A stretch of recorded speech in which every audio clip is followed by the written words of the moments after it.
평소에 우리가 알고 있던 말씀과는 조금 다른 말씀이 기록이 되어져 있습니다.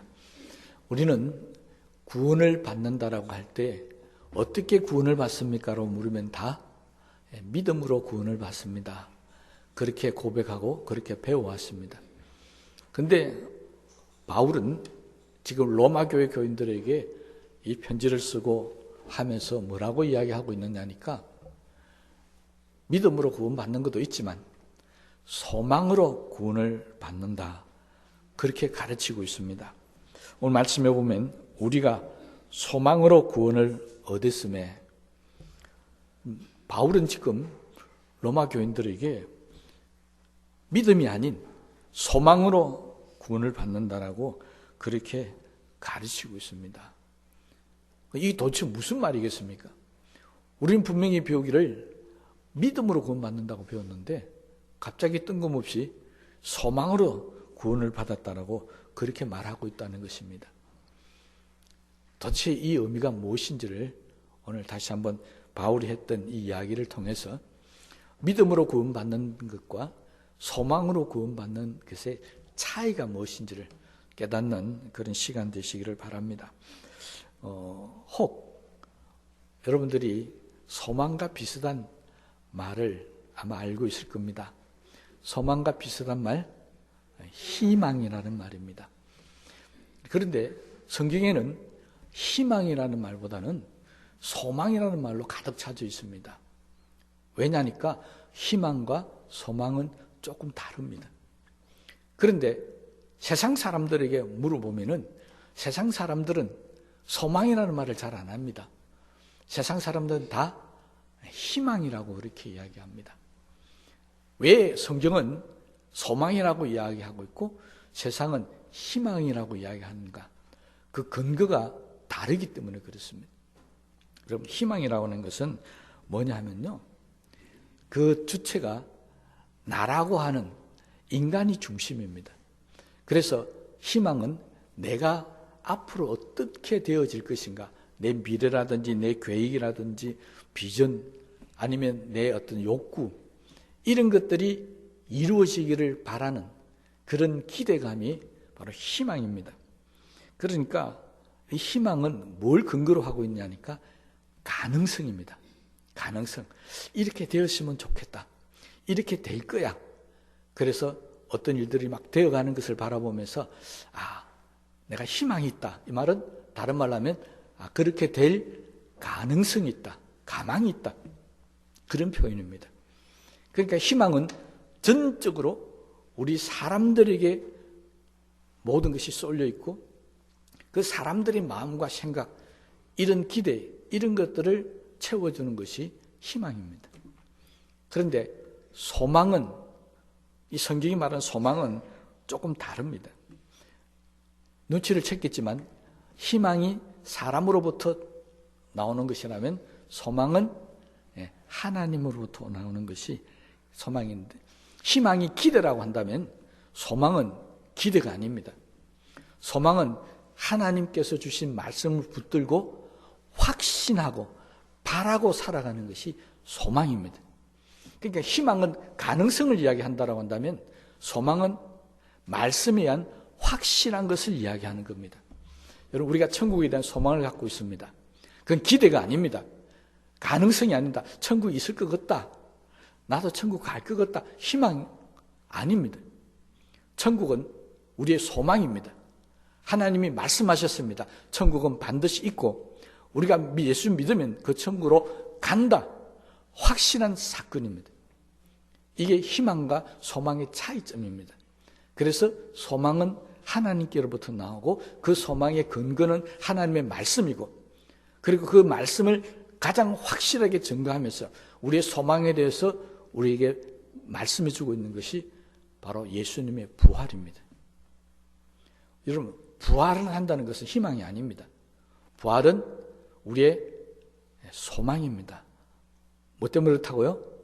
가능성이 아닙니다. 확실한 거기 때문에. 그래서 우리 신앙 가운데 가장 큰 소망은 바로 우리가 예수님의 부활이 동참해서 천국에서 영원히 사는 것이라는 겁니다.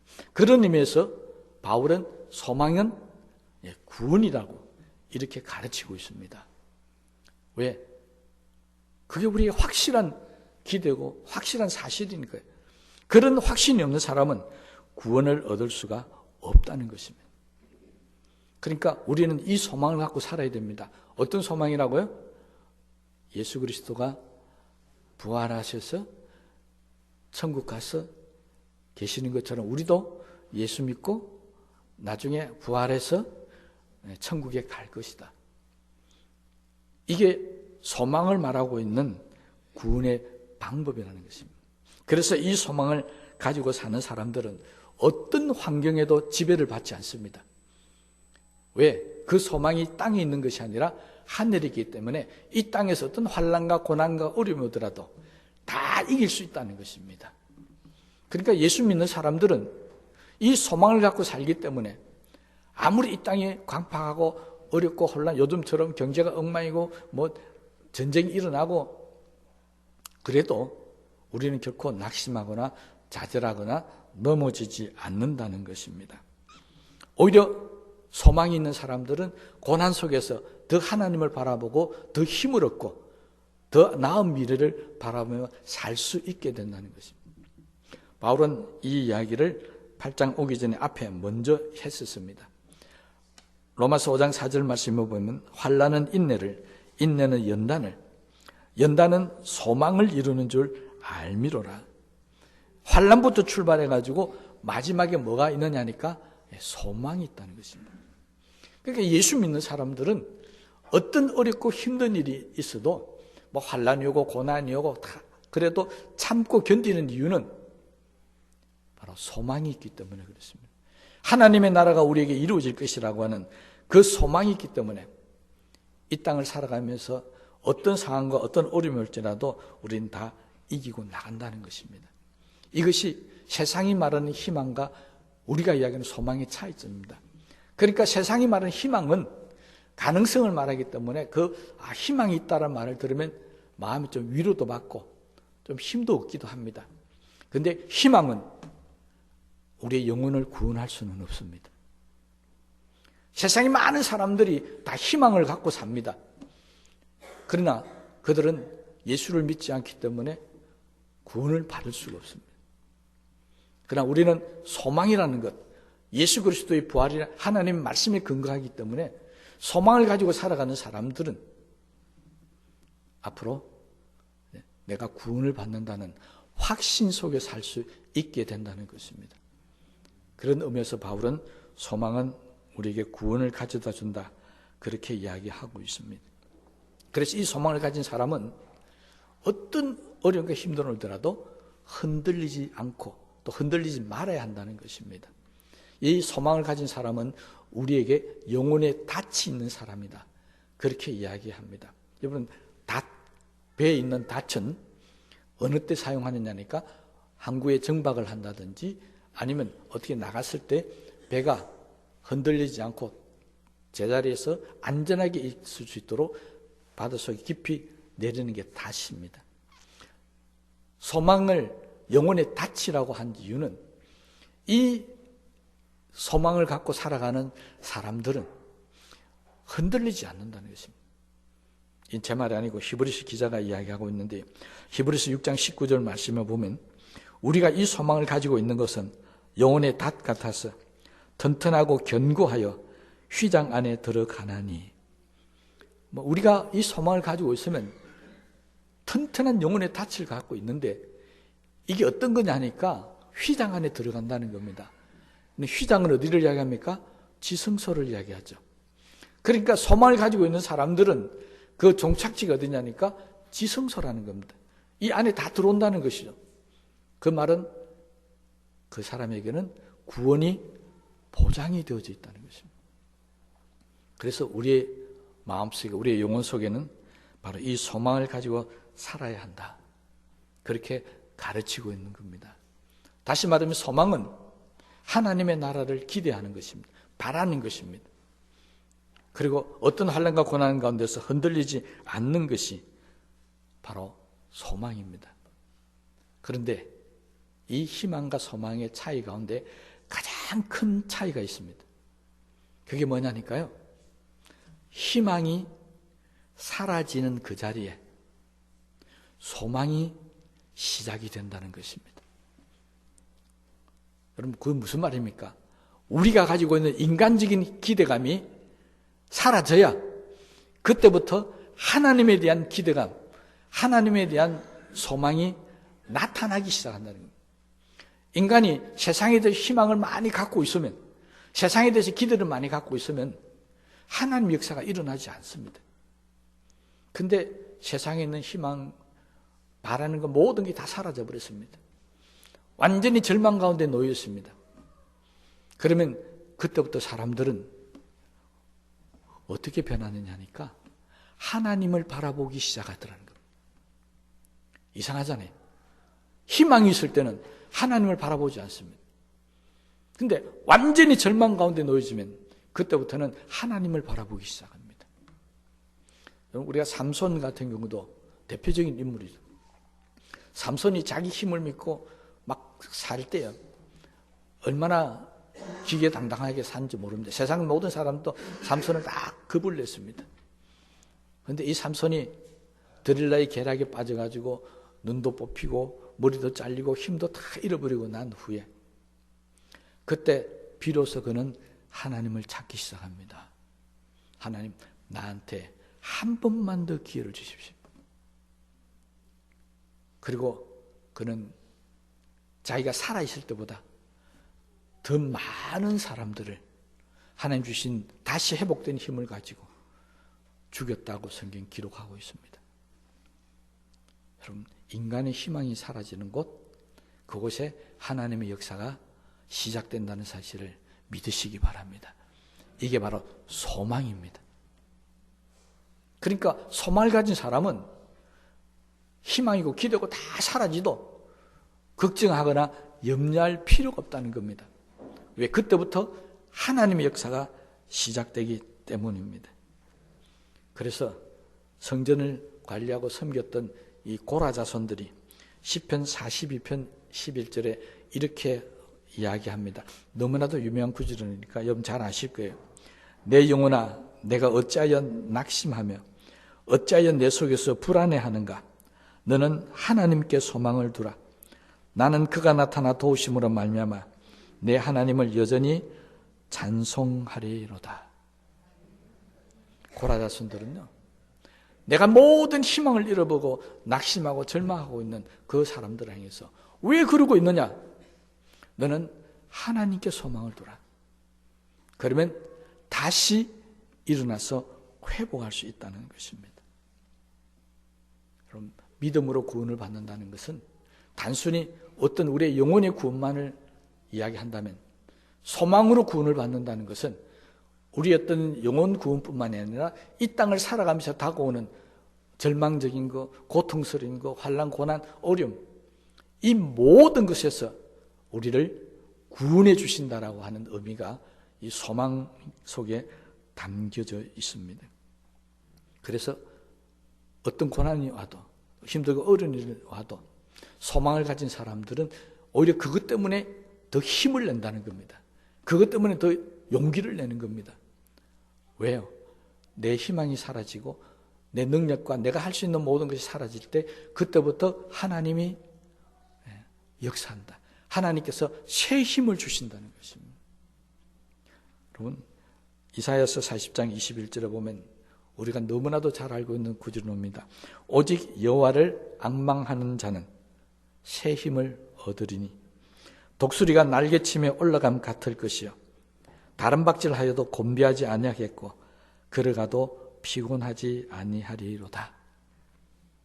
여호와를 앙망하는 자, 소망하는 사람은요, 내 힘이 다 사라지고 다 고통 가운데 낙심하고 절망한다 할지라도 그때부터 하나님이 새 힘을 주시기 시작했다는 것입니다. 그 힘을 받은 사람은 세상이 감당치 못할 사람으로 바뀌어지게 되는 것입니다. 우리가 잘 아는 모세가 그랬습니다. 세상이 가지고 있던 모든 힘을 다 잃어버렸습니다. 미디안 광야에서 40년 동안 그냥 양마치고는 목동으로서만 살 수밖에 없었습니다. 그런 모세를 하나님 찾아가셨어요. 그에게 새 힘을 주셨습니다. 그리고 장군일 때, 젊었을 때 그 손에는 칼을 들고 세상을 지배했지만 이제는 나약한 지팡이를 들고 세상을 이겨나가기 시작했습니다. 하나님이 주신 새 힘, 보잘것없는 지팡이 속에서 홍해를 가르게 하고 반석에 물을 내게 하는 놀라운 역사를 일으키신 그 역사가 하나님께 소망을 두는 사람에게만 가능하다는 것입니다. 그러므로 저와 여러분들도 믿음으로 열심히 살아가지만 하나님이 나를 도우시고 나에게 새 힘을 주신다라고 하는 이 소망도 함께 가지고 살게 되게 되시기를 바랍니다. 그래서 바울은 고린도 교인들에게 우리에게 있을 것은 항상 있을 것 세 가지를 이야기했습니다. 믿음과 소망과 사랑입니다. 너무 잘 아는데 우리는 믿음도 강조를 많이 합니다. 사랑도 많이 강조합니다. 소망에 대한 이야기는 별로 없습니다. 아니, 우리에게 가진 소망은 너무나도 중요한 겁니다. 예수 믿는 사람들에게 소망이 없다는 것은 그건 죽은 사람입니다. 우리가 가지고 있는 소망은 죽은 소망이 아닙니다. 산 소망입니다. 죽음도 이기고 부활하셨던 그 예수님께서 우리에게 주신 소망입니다. 하늘에 대한 소망입니다. 이 땅에 대한 소망이 아니라고 하는 것입니다. 그 하나님을 믿고 사는 사람에게는 항상 마음에 기쁨과 평강이 넘치게 되어져 있다는 것입니다. 바울은 뒤에 가서 15장 13절에 이렇게 얘기합니다. 소망의 하나님이 모든 기쁨과 평강을 믿음 안에서 너희에게 충만하게 하사 성령의 능력으로 소망이 넘치게 하시기를 원하노라. 바울은 로마서에서 계속해서 소망을 이야기합니다. 그리고 그 소망으로 우리에게는 기쁨과 평강이 항상 차고 넘칠 것이라고 그렇게 말씀을 하고 있습니다. 그리고 마지막에는 너희에게 성령의 능력으로 소망이 넘치게 하시기를 원하노라 하고 축복하고 기도해 주고 있습니다. 바울은 로마교회 교인들에게 하나님께서 너희들에게 소망을 주시기를 원한다. 그런데 그 소망이 성령의 능력으로 주시기를 원한다. 이렇게 말씀하고 있습니다. 왜 그냥 소망을 주신다고 표현하지 않고 성령의 능력으로 주신다고 표현하고 있냐니까 바로 이 성령의 능력으로 주시는 소망, 이 소망의 가장 큰 정점이라 그럴까요? 그것이 바로 예수 그리스도의 부활이기 때문에 그렇습니다. 우리의 소망의 마지막 건 이 세상에서 구원받고 이 세상에서 환난 가운데 인내해서 새로운 힘을 얻고 하는 게 아닙니다. 우리가 가지고 있는 소망의 마지막 건 바로 부활입니다. 그 부활로 인해서 하나님 우리에게 영원한 소망을 주셨다고 말씀하고 있는 겁니다. 그 영원한 소망이 뭐라고요? 천국에서 영원히 살 것이다. 그렇게 이야기합니다. 이 이야기는 바울만 한 게 아닙니다. 베드로도 똑같이 가르쳤습니다. 그럼 베드로전서 1장 3절 말씀이에요. 우리 주 예수 그리스도의 아버지 하나님을 찬송하리로다. 그의 많으신 긍휼대로 예수 그리스도를 죽은 자 가운데서 부활하게 하심으로 말미암아 우리를 거듭나게 하사 산 소망이 있게 하시며. 베드로도 바울과 똑같은 이야기를 합니다. 예수 그리스도를 부활케 하심을 통해서 우리에게 산 소망을 주셨다는 겁니다. 우리에게 가진 소망은 죽은 소망이 아닙니다. 하나님을 바라보는 사람들에게는 죽을 것 같은 환경에, 죽을 것 같은 고통 가운데서도 항상 다시 살 수 있다라고는 소망이 넘치게 만들어주시는 것, 그것이 바로 성령의 능력으로 우리에게 나타난다는 것입니다. 내 힘으로, 내 결심으로, 내가 예수 믿으니까 내가 이제 새 힘을 얻고 다시 한번 해보자. 아니요. 금방 넘어져 버립니다. 왜 그러냐니까 내 결심이고 내 어떤 힘을 나타내려고 작심이라고 하죠. 그걸로 통해서는 결코 산 소망을 이룰 수 없습니다.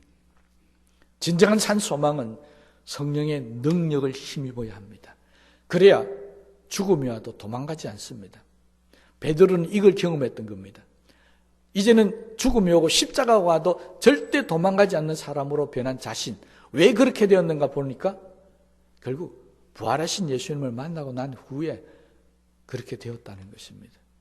그래서 자신도 나중에 십자가에서 죽습니다.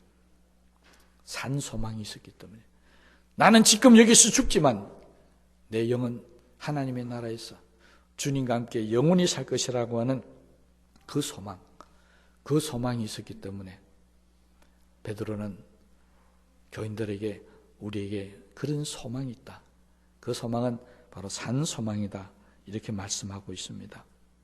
그러므로 우리가 가지고 있는 소망, 그 소망은 출세한다, 또는 성공한다, 부유하게 된다, 그런 소망이 아닙니다. 그런 소망은 다 베드로의 말로 의하면 죽은 소망입니다. 왜? 이 땅에서 이루는 소망이니까요. 그건 천국에 가져갈 수 없는 겁니다. 그잖아요. 오직 천국에 가져갈 수 있는 것, 우리의 믿음과 소망과 사랑입니다. 오늘 저와 여러분 속에 이 소망이 차고 넘치게 되시기를 주님의 이름으로 축복합니다. 예수 믿는 사람들은 세상에 대한 소망을 가지고 있는 사람이 아닙니다. 비록 우리 눈에 보이지 않지만, 비록 볼 수도 없지만 주님이 부활하셔서 가셨던 그 천국에 대한 소망을 가지고 사는 사람들입니다. 이 사람들은 이 땅을 살아가면서 항상 모든 것이 잘 되어질 것이라는 그런 소망을 가지고 사는 사람들입니다. 이 말을 했던 바울은요, 뒤에 28절에, 8장 28절에 넘어가서 이렇게 이야기합니다.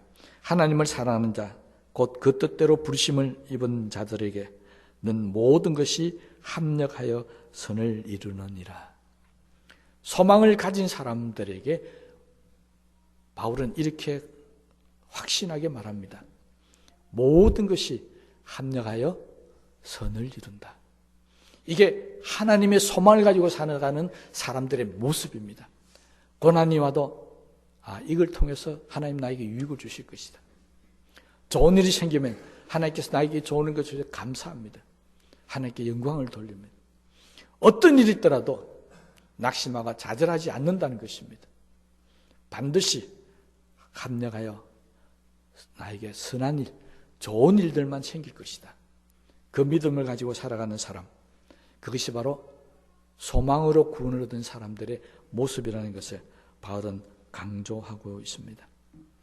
그러므로 여러분들이 세상을 살아가면서 뭔가 흔들리고 있다, 힘들어한다, 고통스럽다, 그런 마음이 든다면 여러분에게는 바로 베드로가 이야기했던 산소망, 바울이 이야기했던 소망으로 구원을 얻는다라고 하는 이 믿음에 확신이 없어서 그렇습니다. 그러므로 오늘 다시 한번 우리 속에 잠자고 있는 소망을 한번 키워보시기 바랍니다. 이 소망이 있어야 우리는 이 땅에서 세상을 정복하며 다스리고 살아갈 수 있는 힘을 얻을 수가 있습니다. 그럼 소망이 있는 사람, 세상 말로 하면 희망이 있는 사람은요, 절대 넘어지지 않습니다. 넘어지더라도 다시 일어납니다. 하물며 소망을 가진 저와 여러분들이 세상에 넘어져서 쓰러져서 고통당하고, 지난 몇 주 전에 설교했죠. 엎드려서 하나님 나를 죽여주시옵소서라고 기도하는 그런 사람이 된다면 그건 소망이 없는 사람의 모습입니다.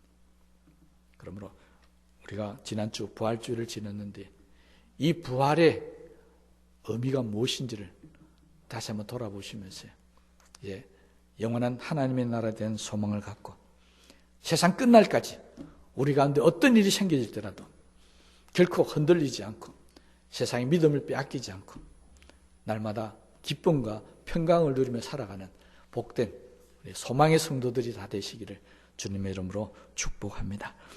우리 말씀을 생각하시면서 기도하시겠습니다.